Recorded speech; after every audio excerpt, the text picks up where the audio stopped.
Happy Tuesday, everyone. I hope you all had a glorious Labor Day. I know I did. But I got to be honest with you, I do miss Kat.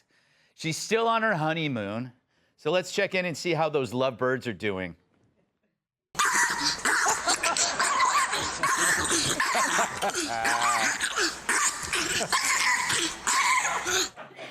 I think we know which one is which. So this Labor Day, while the rest of us were barbecuing or picnicking, or if you're me, barbecuing a picnicker, what was our president up to? Was he busy trying to soothe the country after last week's speech? You remember that speech, right? Here's a clip.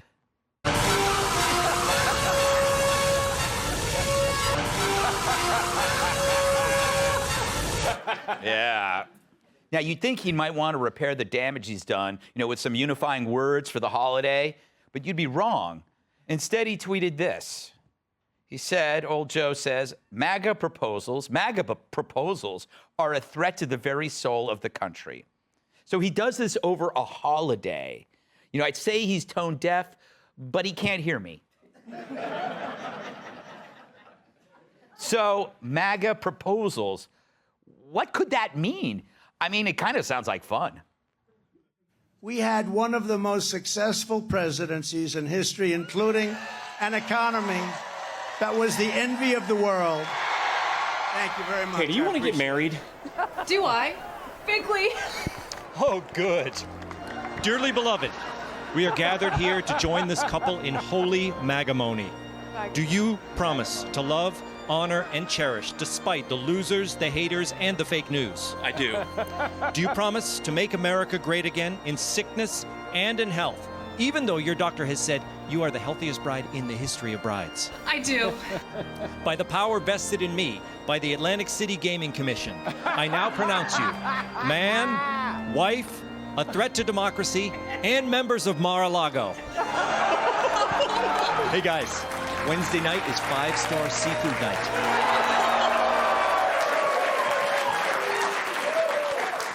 My advice to Trump, because I know he watches, you got to add that to the rallies. MAGA proposals, MAGA weddings, and if things don't work out, MAGA divorces. Although the fight over who gets the My Pillow could get ugly. So as we face runaway crime and inflation, Diaper Joe is fixated on MAGA, MAGA, MAGA. Everything is MAGA, including his gibberish. This guy spouts more rubbish than a busted trash compactor. But I wonder if his name is Joe Biden, and is he still Jill Biden's husband? My name is Joe Biden. I am Jill Biden's husband.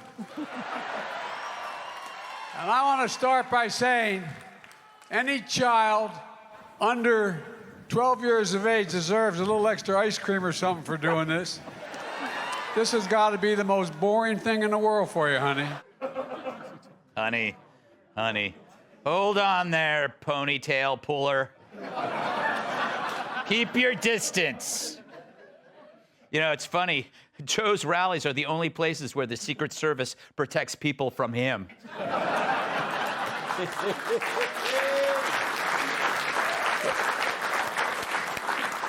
But look, everyone is entitled to be an idiot. Look, everybody's entitled to be an idiot. I think he found his campaign slogan for 2024. But what about those extreme MAGA Republicans? I bet they don't just threaten our personal rights and economic security. Extreme MAGA Republicans don't just threaten our personal rights and our economic security. They embrace political violence. Yes.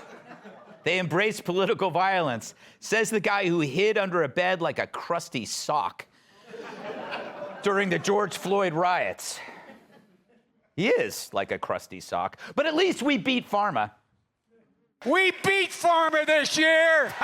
We beat pharma this year, and it mattered.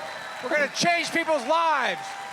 Oh, my God. He should tell pharma that they got beat while they're counting the $1 trillion plus in revenue they made last year thanks to Biden. Well, at least he's done with those extreme MAGA Republicans, right? The extreme MAGA Republicans in Congress have chosen to go backwards, full of anger, violence, hate, and division. anger, violence, hate, division. You know, I'm thinking he doesn't like us. Anyway, in the face of bad news, Joe tries to bury it with fear. He's like a guy who tries to hide a bald spot with spray paint, just like Jesse Waters. So now it's a civil war over a nation's soul. But what gives, Joe? The soul, man, the soul. Come on, you know what the soul is. It's the thing. Look, the thing you can't see, all right? Like on a shoe, where's the sole? It's on the bottom. You can't see it. You don't see it. Come on. Give me a break. Get out of my face, man. Look, I said it before, I'll say it again. Everyone is entitled to be an idiot. And never before in the history of this country have more people had that opportunity than under this administration. I think I said that right. Sadly, he's not...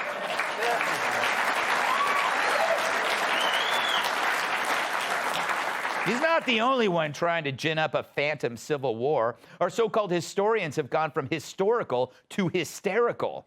First, this jackass suggested Trump should be executed for treason, which should be enough to get this dude into a loony bin, but he can't stop. Certainly, there was a specter of violence throughout American history for many Americans, and in 1860, a national civil war, but you didn't have an ex-president or a president calling for it. Same thing in the 1930s. There were fascist leaders. This is the first time in American history that we have someone who used to be president of the United States. You got to give him credit. He hit the Civil War and Hitler in one comparison. It's a shame he left out bin Laden and Freddy Krueger. Some historian, but he's not alone. I wonder if this dope has the scoop on the ultra-right MAGA contingent. There is an ultra-right MAGA contingent in this country that wants to overthrow the U.S. government, that despises our institutions, our constitutional foundations, because they believe in a deep state conspiracy and they cling to it. Now, I assumed historians are supposed to write about the Civil War, not encourage it. And didn't it used to be a rather staid profession, someone wearing glasses, a tweed jacket with suede patches on the elbows, and smoking a pipe? Now they're as unbalanced as Paul Pelosi taking a field sobriety test. They're little girls on Twitter. What world are these people living in? Do they ever go outside? Or are they nocturnal, like raccoons? So if you see one out during the day, it means he's rabid. But the media's with him, too. These days, it feels like we are not just at the brink of a civil war, but that one has already begun. Trump supporters are already speaking the language of violence. What a funhouse mirror to reality. These freaks accuse you of civil war when you just want a civil life. No wonder they can't offer any evidence. But Joe wants you to think it's 1864, which is the last year he had a solid bowel movement. But you know what? I'll listen to Bill Burr. People are getting their information on the internet, so they think that a lot of people, you know, if you go on the internet, everybody seems like they're angry, but if you go outside and walk around, they're not. It's not like they're just walking around screaming at each other. I think the internet is just like an abusive relationship. Now, he's not the first person to say this, but it's worth noting. We have entire industries invested in these psychological war games, but it's all in their minds, mainly because there's not much else in there. And there's no war going on with your neighbors, unless it's a shooting one in Chicago.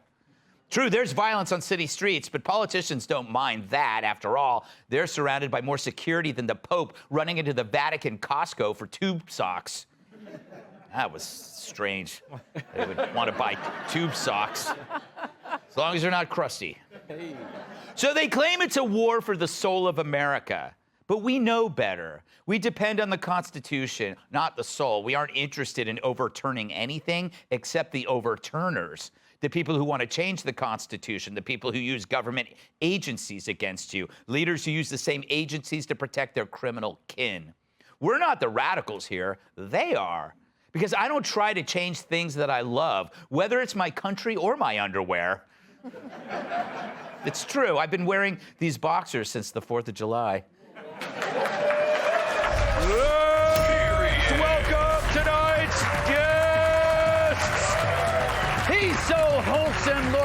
People sent him a friend request. Fox News contributor Tom Shalhoub. Her pronouns are she and she, it. Fox Business anchor Dagan McDowell. You can't bleep that. As a bilingual pundit, she ticks off liberals in English and Spanish. Former White House Strategic Communications Director Mercedes Schlapp. And he gets fashion advice from hobos and happy endings from junkies. Host of Fox Across America, Jimmy Failla. There it is.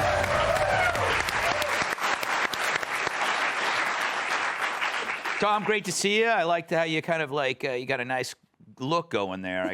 I try to step it up when Faila's on the panel here. Yeah, usually have to step down when he's on. By the way, Failla, which member of the OJs did you murder for that jacket?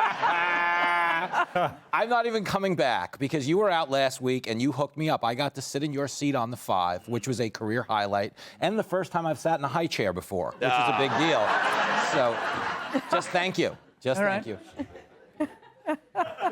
What do you make of the whole MAGA proposal thing? Oh, I mean, it's so idiotic. Usually you talk about, okay, the reality of the situation and then the politics of the situation. But I can't even address the reality of the situation because it's like opposite world, you know? And I think at this point, Biden is like a celebrity, like a high-level celebrity, you know, when you're like Sinatra or Elvis, and you're surrounded by yes men. Mm-hmm. But he's surrounded by the media yes men. Yeah. Because when he started the campaign, he started with the Charlottesville lie, the very fine people, and the media said yes to him. Yeah. And he continues to lie. He lies, and the media says yes to him. Mm-hmm. So why would he ever stop doing it? Yes. He's been enabled. Yes, that's true. And you know what? It's a good point to bring up the media, Dagan, because whenever they thought that Donald Trump was stoking hate, they would say so. Like, oh, my God, he's a hate monger. He's a hate monger. When basically he was only talking about what people wanted. But when Biden does it, over a holiday, they're behind him. It's crazy. Well, they don't have any new material. Yeah. It's like... Well, much like Jimmy. I'm waiting. You know, it's 2022. I'm still waiting for those Village People jokes. They're coming. He does that a lot. Yeah. You know, I've been paddling around the liberal bilge water of New York too long, so I would call my daddy on this and ask him, Dow, what do you think of what Beschloss and Brinkley are saying about you folks down there? And he'd go, Butt Floss and Binky? What the hell kind of band is that? I don't have time for this. I gotta go borrow some gasoline from my neighbors to finish cutting the grass and then drive over 2 counties to go buy some milk I heard that was on sale and then come back and reheat an iffy pork chop for dinner. Because people are struggling. In the minds and eyes and mouths of all the media and everybody in Biden Incorporated, the conservatives have to be a nameless, faceless mob. Otherwise, well, when they have names and faces and families, you have to acknowledge the rising financial pain and struggles that you have caused. That's a very good point. So, Mercedes, being a veteran of the White House, how do you respond when the other side is coming in with fear? Because fear is an effective tool on every side. And fears are real. Like, when I talk about crime, it's because I'm legitimately scared I'm going to get mugged or the country's going in a bad direction. How do the Republicans respond to this attack? Well, first of all, I'm a proud MAGA Republican. And I think what we find is that these MAGA Republicans, it's simple. They love America. And if they're going to go after Grandma Sue, who's probably watching your show right now, and sweet Anne Louise, they've got a big problem. Because these individuals, what they want to do is they want to stand up for the wonderful values. It's about freedom. It's about opportunity for their families. And you've got this in the White House who won't even go after Antifa or Black Lives Matter that burned down these cities, yet they go after us like we're the criminals. I mean, I think it's pure propaganda. I think it's a losing political strategy. And I think at the end of the day, it's going to backfire for Joe Biden and the Democrats, because you know what they're trying to do? They're just trying to save the blue districts. They're trying to make sure that their liberal base goes out because they're scared of the red wave that's going to come, because it is going to come in November. Well, I don't know. I'm a little bit. I don't like saying red wave. Oh, stop! Kind of like when I was a kid and I wanted a red bicycle for Christmas and it didn't come. You know, instead I got the People's Almanac. I'm not joking, by the way, Jimmy. What do you make of that contrast between the psychological fantasy of there's this war, but outside everything's great? I mean, well, I think that part's true. Like Bill Barr makes a good point. Bill Burr, who's also great. Yes. Very similar styles. A lot of people don't know that. Barr gets rad late at night, get him to a happy hour. Yeah. He won't be on my radio show tomorrow, by the way, so if anybody's into that. But stick with me. Okay. Bill Burr is right in that the internet, Twitter, social media. Yeah. Twitter is a fight club for people who don't want to get hit. Right. We know that. People go there to just get into conflicts and their thing and the way they go. But to the Biden strategy, okay, and I think everybody is mistaking this because they keep saying Biden's running on MAGA Republicans because he doesn't want to run on his record. But let's not forget the obvious, that he might just think it's 2020. You know what I mean? Yeah. And like they sat down with him to talk about the midterms. He started railing about MAGA, and somebody's like, should we cut him off? And they're like, no, go with it. This might work. And I think that's a little bit of what's going on. He finally got let out of the House, and he thinks he's doing his 2020 campaigning. You know, might be the safest bet. But the only thing I was going to say, about that is the reason nobody's buying it is because he keeps making the claim of what? These MAGA Republicans don't accept the results of an election. But by that standard, you should lock up every Democrat from 2016, including Karine Jean-Pierre. Yeah, that's so true. Essentially, right now, Biden is Willie Nelson telling the rest of us we need to stop smoking pot. And we're like, yo, Willie, I think you're missing the forest through the trees. You know what I'm saying? Hey, Sean Hannity here. Hey, click here to subscribe to Fox News YouTube page and catch our hottest interviews and most compelling analysis. You will not get it anywhere else.